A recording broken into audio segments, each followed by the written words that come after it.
Hi, everyone, and welcome back to Just a Sharp Scratch, the Extra Dose, the podcast where we shine a light on real stories in healthcare here in the UK and around the world. Today's episode is a little different and something really special. I'm joined by two guests who are not only documenting what long-term care looks like, but more importantly, what it feels like for people who live and work in it. First up, we've got Peter Murphy-Lewis, a CNA, a storyteller and the creator of People Worth Caring About, a powerful new documentary filmed in the real care homes across the US.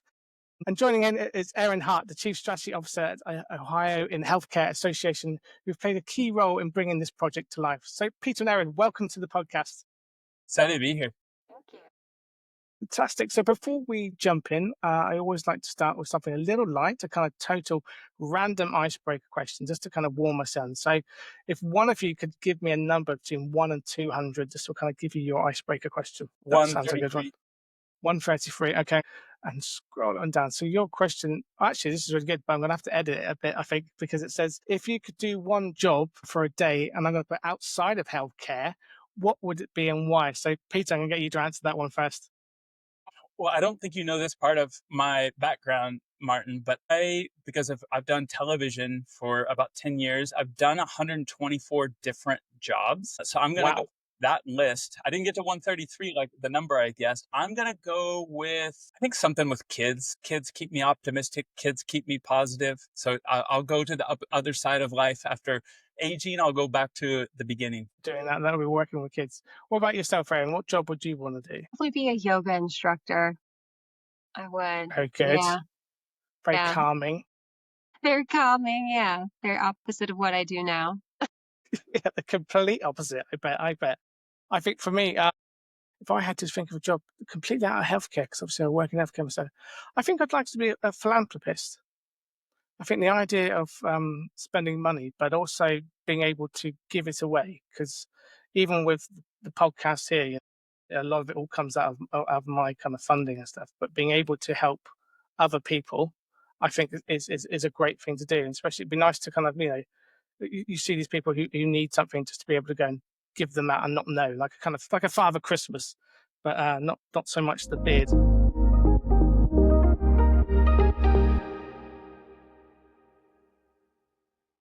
Peter, let's start with you. What made you want to go into long-term care, and why did you decide to kind of document it?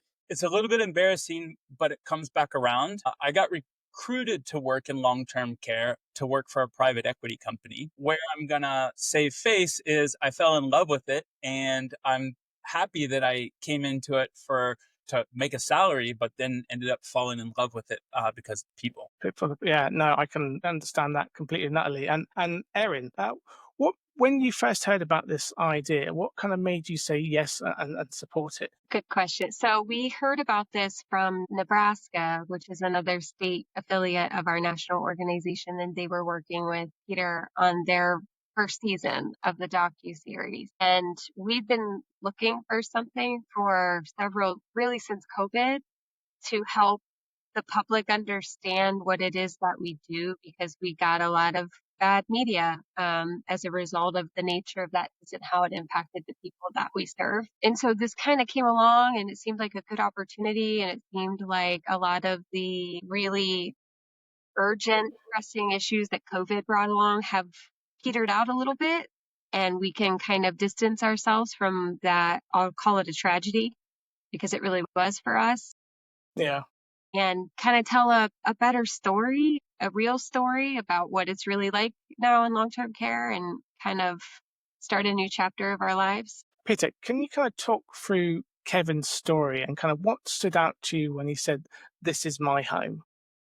Yeah, Kevin is a resident who lives in a nursing facility in Albuquerque, on the outskirts of Albuquerque. It's called Princeton.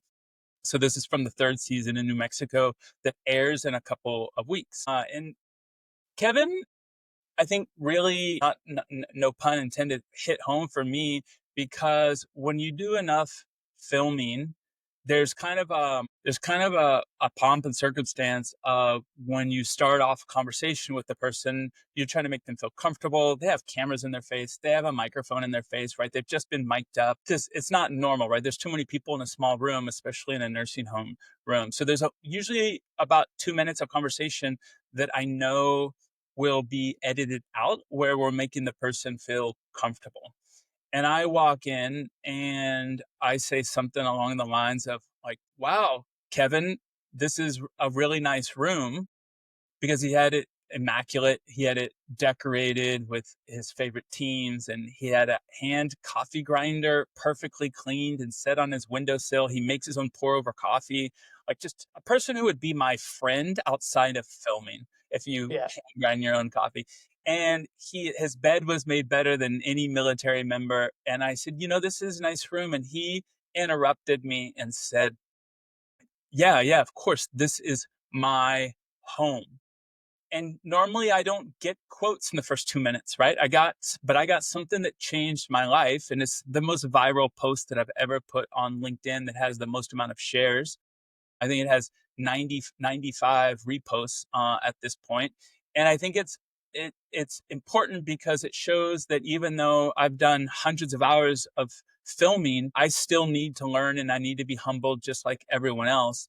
And that concept of this is home made sense to me because we criticize people's homes, and Kevin, slapped me in the face, which I deserve. And I'm glad that I still have that mark, and I get to share it with other people. And he called me just the other day and he said, "Hey, Peter, when's my show coming out?" And I said, "Hey, it's coming out soon." And I sent him the trailer of the episode of the season 3. And I specifically asked the director to put him in one of the last images because of how important he is to me in my life. And he got to see the trailer before anybody else. Oh, that's amazing, and it's definitely an episode I'm going to be looking forward to watching, because as I said, I've managed to catch up with all your episodes and stuff already that you streamed and stuff over YouTube and things like that, and it's been absolutely amazing. There's been moments that even I've kind of shed myself a tear, but not because of sadness, just because of how loving and how amazing you guys have shown and portrayed the care and stuff that people there, and highlighting the amazing work that the care behind it, behind the scenes and stuff as well, those unsung heroes. So, Erin, watching the final footage, what moment hit you the hardest? Was there anything about these kind of care homes that surprised you once you were behind the scenes? I think that's two different moments for me. The one that hit me the hardest is probably the residents who got married, the ones at Welcome Nursing Home. That whole community up in Oberlin, Ohio is really inspiring to me. The leader of that facility, Jill Heron, was our board president during COVID, and she sacrificed a lot for the industry. I have a soft spot anyways, but just the vitality of June, and she's just so full of life and so full of vigor, and really that's how we want people to see it. Is it's not a place to go to die. I think that Mark said that in the docuseries. Nursing home is not a place to go to die. It's a place to find love, to make friends, and to really kind of live to your fullest potential, because that's really how we feel about it in our industry. This is where you got married? Yeah. What can you tell anybody who says that you come to nursing homes to pass away and you guys found love? Yeah. It's for making friends. And Mark is my very best friend. Next to David. I was about to say, hold on. Yeah. The one that surprised me the most was hands down Singleton. We're used to work in a not-for-profit long-term care organization, and we had pubs and people drank in the facility, but I never saw a party. So that one was, with all the residents like getting down with Peter, who can dance some. That was very surprising. Yeah. Oh no, that's really good. I got to. I've been lucky to go to social housing is what we call it, social care and nursing home here in the UK recently to do some filming, and it's a place called the Fed, which has a completely obviously different meaning for you guys when I say that. But this is the Federation. It's a Jewish social home and stuff like that, and it's amazing to see the kind of how, like I said, work that's gone in behind the scenes and stuff like that to be able to kind of have, like I said, those areas that are special to them. And especially, I like the idea of having the pub and stuff in the space. It'd be definitely be a place I'd want to end up in. So yeah, so it'd be great to have that sport. And I agree with you. A lot of the time, it is that people will look at it as though this is your last stop, but it's not. It's just another chapter, and to be able to have the people supporting and doing these things and making new friends. I think that's what it is, and having those neighbours and making those rooms very special is really amazing. So, Peter, what was it like actually filming in these spaces? Were there kind of any unexpected challenges that you had? The first challenge comes to mind is about on day 5. Erin called us and she said that one of the facilities that we were planning to film in had a COVID outbreak and had to cancel. And she and her team called their partners and they found us a new location within 3 hours. So we drove back an hour and a half, and then got prepared for the next day. I think there's a couple things that come to mind about that. Is one is we don't walk into a facility without any planning. There's no script in the sense that I don't know what questions I'm going to ask. And I often don't really know more than just a page of information, kind of the people who I'm going to be working with and what's interesting. But my director works a lot. So my director, before any episode, she and Erin were on, I would say, 7 to 20 Zoom calls with the people we'd be filming per facility. The introduction, explaining, making them feel comfortable, letting them know how we do things, getting their story, teasing that out. And then so Valentina, our director, was unable to do that. And obviously Erin didn't have that information because this was an alternative and it worked together. The second element that comes out of it is the story, right? So I was sharing right before we hit record that we have a big media piece that just came out today in a beautiful kind of journalism around nonprofit and long-term care. And they interviewed the 2 girls that were, if they weren't the 2 stars of the entire series in Ohio, they were the top 5. And it was their story that came to life because of Erin and the team putting it together, and that friendly surprise. And just an anecdote that's fun about them, and you'll see it in the article, and I'll share it with you to put it in the show notes, is before they worked in long-term care, both of them, the 2 sisters, were young 20-year-olds working in Subway, slinging hoagie sandwiches. And then they found long-term care, and they were important to me because I know Erin and our partners want to, perception and the narrative is important. Staffing shortage matters more than the narrative because people need to be taken care of today. We could focus on the narrative tomorrow, but we need people like Katie and Mary today, and having them share their story will make a difference. Yeah, no, that's great to hear, because this kind of feeds back to how I started my career in care. I used to work in a supermarket, and for me, it was this opportunity. I needed to have a job, and the thing that was available there straight away was working in care. And this was independent living, so it was getting kind of people up in the mornings and living in their homes and stuff, and also going into social care as well, into the housing stuff. And it was just amazing that, to be able to kind of do this opportunity and stuff. And I didn't think I would be. I think I got quite freaked out when I first started, because obviously working as an 18-year-old, come from supermarket, my first fear was, how was I going to deal with naked people? I think, for me, I've never, and I was still quite naive. And I remember my first day, I literally knocked on this person's door. He opens up his door and he's in his birthday suit, completely and utterly. It's 8 o'clock in the morning. And I was like, well, that's how I deal with it. Let's go get you changed. And off we go.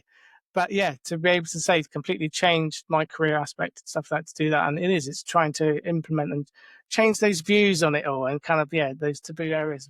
So Erin, what were some of the kind of logistical hurdles that you had to kind of deal with as a partner on the ground? And how did the staff kind of respond once they saw themselves on screen? Yeah, the hurdles were just the pure grit work of putting it all together, getting the stories together, selecting, narrowing it down to who we were going to film. That was really tough. I mean, we have so many wonderful stories to share. You only hear about the bad ones, but there's a lot more good than bad. And how many people did you actually get to apply? How many people wanted to be on the show? I had 125 different stories to choose from. Wow. Yes, this is a very large number of stories to go through. So it was hard. I think that once we got through initially, like narrowing it down to, I think initially it was 16. And then we interviewed all of them to see who would be comfortable being on camera, because not everybody wants that. You know, we don't want to upset people who we're trying to showcase. And then kind of just kept narrowing it down more and more and more as we talked through kind of the logistical planning. But it was a pretty big lift at the front end, but well worth it. I mean, there's really not, there isn't enough that I can do to try to help this industry strive to do better and to attract the right people into the environment. Can I add one of my big wins, Martyn? I became friends with Erin Hart.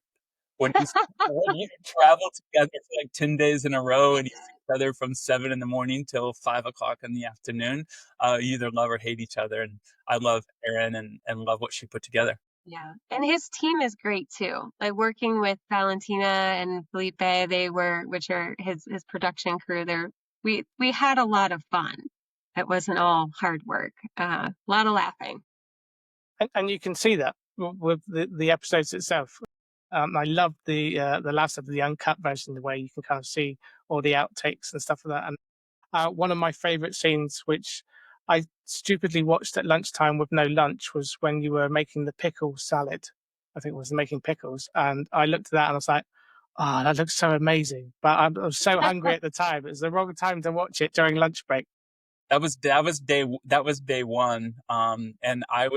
And Martyn, I intermediate fast almost every single day until 5 p.m. But for the show, obviously I break it when somebody puts pickles in front of your face. Pickles are my favorite thing. When I turn off this podcast and we're done, I'm going to go open a pickle jar. That's what I start my unfasting with. Man after my own heart. I kind of like, we have, I said I eat pickles here. We call them gherkins here. Yeah, chilies is another one as well. We have pickled chilies, and you can just sit there and munch away. And my wife's looking at me going, what on earth are you doing? But yeah, no, I honestly, I could do exactly the same. I never thought I would make a pickle in a nursing home with a nurse. Yes, well, Where do we do that? Down in the dining room. You want to go that way? Yeah. Where else are you going to find that one of the head nurses makes homemade pickles? I've got to say, the better you make them, the better they are. And she does a remarkable job. Well, thank you, ma'am. You're very welcome. I'm just telling the truth. Well, I'm glad. Want to try them? You like them? I love them. So, Erin, I just want to jump in about kind of what does kind of career progression for CNAs kind of look like right now? And what are the kind of biggest challenges that you're hearing from providers? Yeah, so we are kind of on the forefront of trying to lead the change of career ladders in our state. We have a career advancement program where they can become specialized in something like dementia care or restorative nursing or serious mental illness, because we don't just take care of older people, we take care of mentally ill patients as well. And then from there, they can become a supervisor or what's called a certified medication aide, which is they're able to do some tasks that usually nurses can only do. So they don't just have the what I'll call traditional career ladder where they have to become a nurse if they want to advance in that same kind of field, because there's a lot of dignity and honor to being a nursing assistant. And we want to be able to give them opportunities to grow in that role. So we've got about 4 different levels that they can advance up through. I think the biggest challenge that we have with that as operators is funding. We're applying for private grants all over the state to fund these certifications for the nursing assistants to do that, because when you're paid by the federal government and they set your rates, you only have so much that you can work with to offer them those opportunities. So it's challenging, but it's not impossible. And we're feeling very hopeful about that. I want to follow up regarding with what's going on at the moment in America and stuff. Is it going to be a lot more? Is it going to be a lot more harder for the funding and stuff like that for CNAs and to be able to do this, or career progression for them? Yes, very concerned. Our state in particular got hit pretty hard by the Medicaid cuts that were just passed by the federal government. And we're working on trying to find alternatives or delays, an off-ramp, something else that we can do to shore up our Medicaid budget, because we're going to lose $6 billion a year, which is a lot of money. And in a conservative state, they usually cut rates that's what they do, which means we'll have less to pay people. So that's why we started working with grant researchers who can get us additional funding from private philanthropic donors, people like who you want to be in an alternative life, who just want to help others. So that's what we have to rely on. We just have to be more creative about it because we don't have the option of not investing in our staff. I mean, that's how we provide quality care to the population that we serve. So I think that, it is going to be tough, but we also know that all political situations are temporary, and we're ready to advocate the next time we have an opportunity to change the direction that we're going right now. So you've met so many CNAs doing the work in day and day out. So do they see a future for themselves in this long-term care? Well, when you said CNA, my mind immediately went to a CNA that I worked with at Singleton, which is the place where I danced and watched my Kansas City Chiefs get beat in the Super Bowl. And the CNA I worked with there, Erin, correct me if I'm wrong, I think she's 71 years old, and she'd been in long-term care for like 37 or 38 years, going on 4 decades. She she made jokes. I made jokes like, "You're never going to retire." And she's like, "Yeah, I am." Like, she was going on a cruise the next week, and she has a life outside of it. Um, but when you hear about the staffing shortages and you hear that there might not be a future for young CNAs, then you're slapped in the face, with stories like that. I'm an optimist, so I don't think that I can make a difference by focusing on the negative. I think that we'll find a solution. While in the US we're afraid of aging, we're afraid of dementia, we're afraid of death. Just look at, how much marketing and money goes into supplements and vitamins and, healthcare when it's too late, and, what's the word? Botox. Botox and facelifts and all of those things. Yeah. We're really preoccupied about those types of items, but we're also resilient. I mean, I don't know how much further down we can get and throw down our seniors and our parents and our grandparents. But I do believe that sometime we'll respond and we'll have to find a solution where we're going to need younger CNAs. I think, just to top off the last comment, is COVID really set us back, right? We were headed in the wrong direction in terms of staffing and young generation coming to long-term care before COVID, before 2020. But when you take away all the high schoolers and the middle schoolers who are volunteers and would see the opportunity to see what a CNA does and the value of this industry because of COVID for 3 months, and 6 months, maybe in Kansas where we opened up early, and then maybe 2 years in a place where they opened up slowly, maybe California or New York or Massachusetts. That's hard when you get them out of that routine. It's one of the things that's really kind of hit home listening to you guys talking about CNAs is it's very similar to the role that we have here, which is nursing associates, which is, as I said, like a nursing assistant type role where, we're able to do some nursing things and still keep ourselves in that HCA caring role. And it's one of the things that we're facing is that issue of unclear progression, lack of recognition, and also stuck in the middle of where to go. And we also get this fear that people keep telling us that we need to top up and stuff like that to become a real nurse, things like that. So what do you both think needs to kind of change to make this feel like a career and not just a kind of a stopgap, let's say, for those that just want to stay as a kind of CNA or an NA here? Yeah, I mean, it's all about creating those, I think, career ladders and giving opportunities to really recognize your top people, like making them trainers. We have many of our organizations in Ohio have director of nursing assistants for corporations that go around and they do training, and they're CNAs with a big top paying job. So I think as long as the culture of the company is honoring that role and really recognizing that they are the backbone of healthcare. They're doing the actual hands-on care and investing in that and creating ways for them to grow and advance without forcing them into this, you need to be a nurse kind of mentality. And that's really very insulting, actually, to be told that. I mean, it's like, well, what's wrong with being a CNA? Absolutely nothing. We really have to change how we talk about it, how we structure it, and how we talk to people about being in the role. It's not, this is a good foot in the door and you can do this X, Y, and Z in 3 years. It's no, this is a very long fulfilling, rewarding career, and there are opportunities to grow, but there's also an opportunity for you to be here for 35 years being a CNA, and we're very happy to have you do that.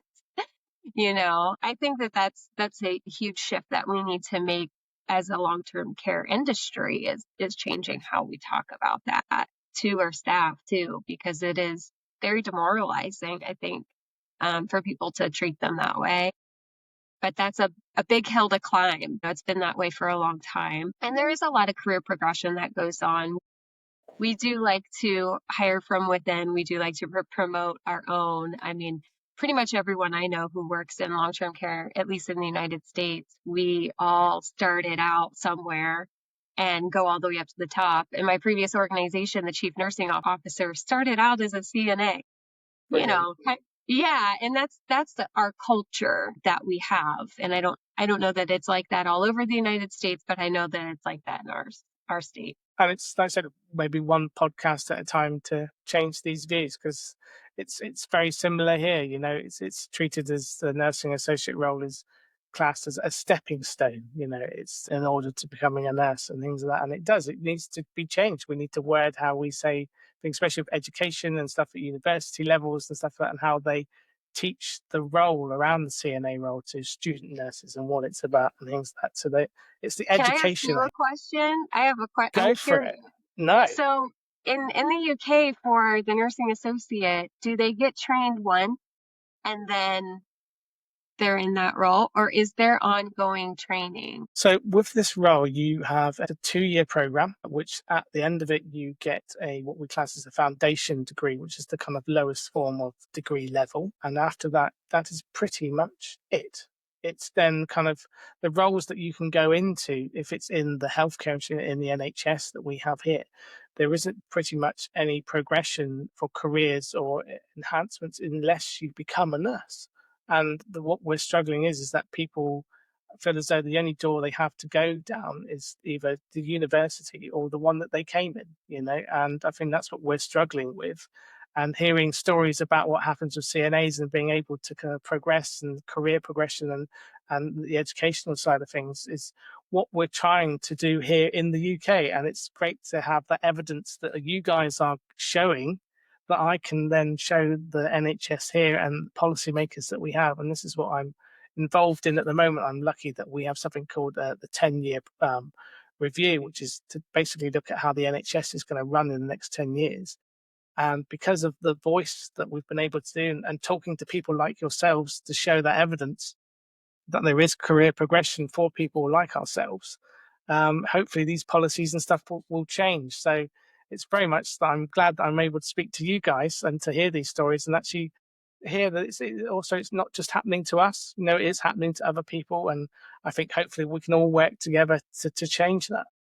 Yeah, and our role traditionally was that way. You got certified to be a CNA, and then that was it. But when we kind of moved to the ongoing training model, where you're trying to give people micro credentials, that opens up so many avenues for folks. And people who are CNAs usually take care of people in their own home too, like their caregivers at work, their caregivers at home. They don't have time to go to a university or a college.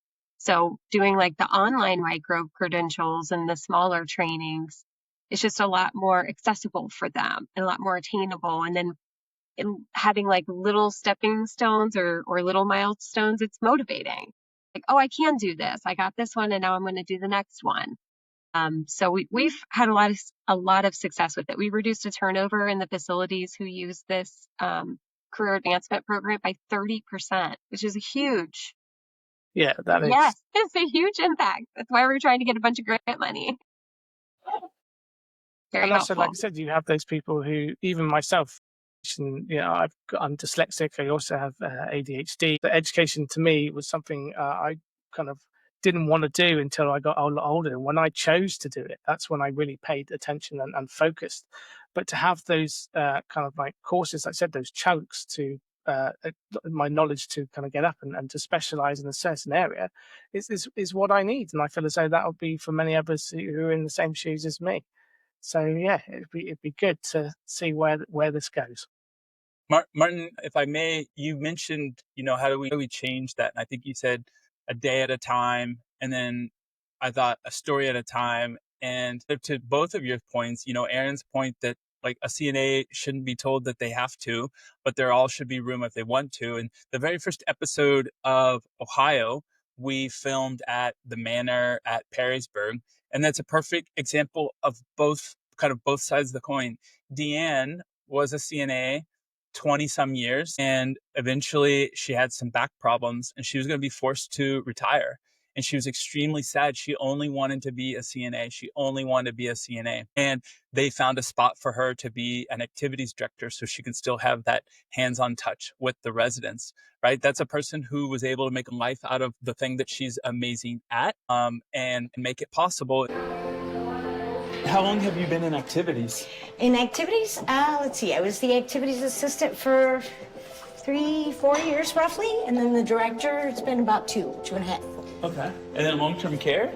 Yep, I've been a nursing assistant here for 20 years. Whoa, so you started as a CNA. Yes. And then got into activities. Yes, I worked here as a CNA on the same hall for 13 years.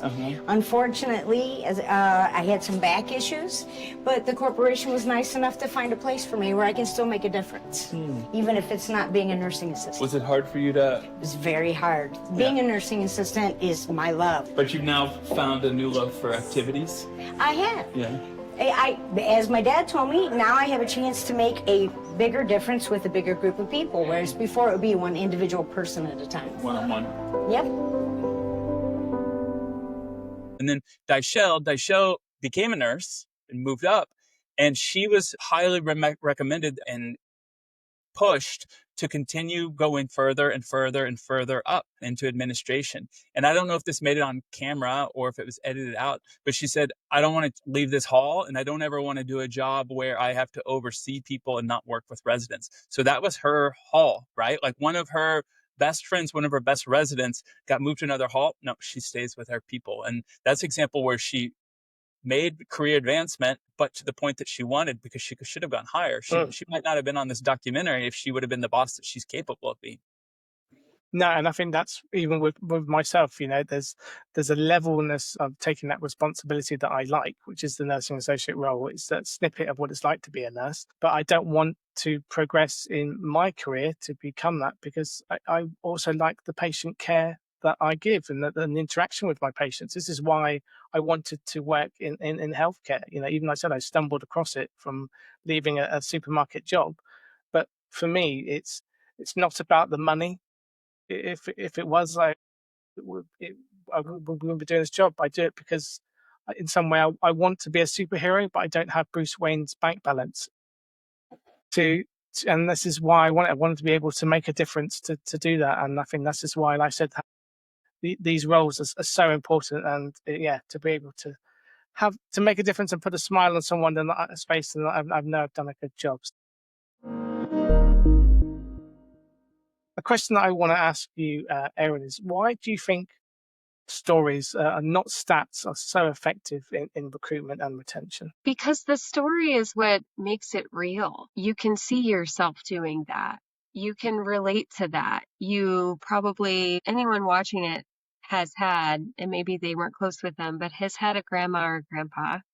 I mean, that's what brought me to long-term care. I love my grandma so much. She is like my favorite person in the world. And so you can see that and feel the way that people feel and understand how caring for somebody who reminds you of your grandma could bring you so much joy.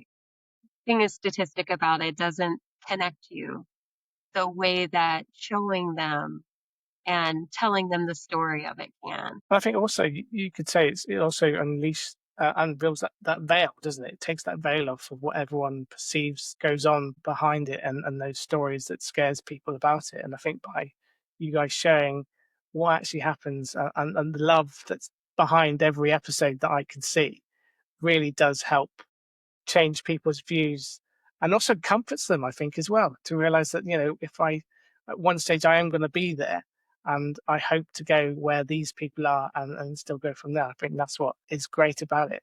And Peter, have you kind of seen People Worth Caring About has kind of changed how people think about long-term care? Definitely. Didn't know that it was going to have the impact that it has today when we started, nor, when we were finished with Ohio, but it's growing. And this kind of goes back to your question around the importance of story, in that I now understand, after spending some time researching this, because I was asked to present on this project to an important convention in the long-term care space. And I spent some time studying Ken Burns. Ken Burns is the most famous documentarian in the US by far. I don't even know who number two is. He's dedicated 46 years of his life to only making documentaries on topics that Americans don't understand or that are complex, and he puts them only on public broadcast systems. So he's done Vietnam and country music and African American and civil rights and women's rights, and he's just an interesting figure. And he says, I'm paraphrasing, but he says, you can have data at the bottom of a pyramid, and that data is only a part of the truth, right? Nobody can process 100% of the data. And we choose to keep the data that we understand or that's presented to us or is the loudest data, but that's not the full picture. It's not the full perception. It's not the full story. And he says the only way you can really change people's opinion, and he says the only way you can really change their opinion is through a story, because a story, to Erin's words, you see yourself in it. And a story allows you to add emotion to that data, right? I think the story is what makes us human. It's tribal for us, the story, right? Before we had the written word, we passed stories down. And over time, that story can create a narrative. The narrative has to be authentic, can't be made up. But a story has a beginning and an end. A story is real, right? Like Erin starts at A and she ends at B, and that's real. But once we tell, 21 different caregiver stories and people start to watch it outside of our industry, now we start to change the narrative on how people think about long-term care. And we see that happening, right? We see things going viral. Today, I had a call with someone who's based in Indiana who said, hey, I found you on ChatGPT, on AI. And they were asking, what is the best press and the best movement talking about long-term care in a positive manner? And it was people with caring about that came up, right? So That's I know amazing. that we're going to That's make a cool. difference. And I shared with you, Martyn, and I don't think Erin knows this, but right before yesterday, I just got confirmed we're going to be doing a fifth season. So in March, I'm going to be filming in Kentucky. And September of 2026, I'm going to be filming in North Dakota. This is getting bigger. It's fantastic news to hear, and I'm so glad that said that you're able to do this and to highlight these voices.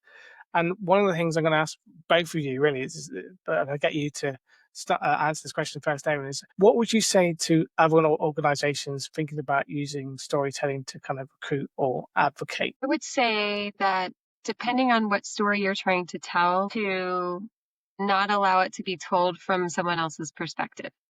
So what I mean by that is when we decided to do this docuseries, we knew that we wanted the story to be told by the actual caregivers themselves, by the nursing assistant, not by their CEO, not by their chief marketing officer, not even by the residents themselves, but the workers. So I would just say, trying to not control the message, but to be very honest about it and to take it from the people who actually experience it would be my best piece of advice. I like that. And I think the reason that storytelling is so effective, kind of going back to Erin's words about us seeing ourselves in it, storytelling, especially long format storytelling, right? Like a documentary, not a 2-minute clip on social media. It allows us to see the contradictions in humanity, right? All three of us on this call, we all have contradictions. We have contradictions when we explain things to our kids or our spouse or to our neighbor or to our religious leader. Nothing is 100% coherent, and long-term care is not perfect either. And telling that full story that's authentic, people know when it's true because it looks like us. And it's that contradiction that also allows for us to change our perception of the data that we've been making assumptions on for the first, for me, the first 45 years of my life. And now I've seen enough stories that I have to adjust the way that I interpret that data. Fantastic. Right. This is just going to speed things up. It's a bit of a quick fire round. So you basically get to answer these questions very, very quickly. So the first one I'm going to send to you, Erin, is one word to describe long-term care. Enduring. The same to you. Oh, fulfilling. Peter, coffee, tea, or mate? Coffee with half and half. Erin. Tea. I knew that. I knew we could never get along completely. Yeah, there has to be some conflict somewhere. Peter, so most surprising moment during filming? Erin taking me out to the best meal I've had in 2025. Well, actually, now I want to follow up with what was that? It's just a steakhouse to die for. That's really good. Erin, same to you. What surprising moment during filming? Hopefully, it's just the huge, boisterous, amazing personality of the one and only Jared, who is an individual with developmental disabilities at Echoing Hills. He was delightful, and I still talk with him. Didn't expect to have that takeaway relationship, so it's very surprising. And my last one in this quick fire round is, Peter, a story that didn't make the final cut but stayed with you. My conversations with the son of a woman in memory care at Glass Peaks. There was a gentleman who showed up just a little bit. There weren't very many quotes from him, but he or his siblings go to lunch every single day with his mom who's in memory care. And I related a lot to him because my father did the same thing for my grandparents. And he might not be on screen too much, but he is in my lasting memory. If I could see him every single day, I would hug him. Erin, I'm going to ask you the same question. So a story that didn't make the final cut but kind of stayed with you. For sure, it is the hospice story that we didn't get to film because of the COVID outbreak. We had a story about a woman who helped her friend navigate a hospice situation for her mother, and it was very powerful, emotional, like all hospice situations are. And we didn't get to film that. So that still, I hate that. I hate that we didn't get to tell that part of the story, the ending. Bless you. So before we wrap this up, I do have one last question, which I give all my guests, which has absolutely nothing to do with what we're doing here today. But it's asking you if you could add one song to our Student Nursing Associate and Registered Nursing Associate Spotify playlist. What would it be and why? So as there's two guests, you both get to give a song each. So Peter, what song would you recommend for us to add? With Erin. I need Erin. I need time. So I'm going to go with You Got a Friend in Me, which is from the Toy Story soundtrack, is what I know it from. Because I feel like that's what you should be for your patients and your residents, and learn how to approach them, not as a thing that you're doing something to, but as a friend, caregiver, someone who cares for them. I feel like that's a good soundtrack to have in your mind while you're caring for people. Nice. I'm going to go with Michael Jackson's Man in the Mirror, because I think that this industry can teach you a lot about yourself, both positive and your blind spots. It'll show you that love is not a zero-sum game. And it's like when you have a child, you realize you can love greater than you ever thought you could, and long-term care can do that.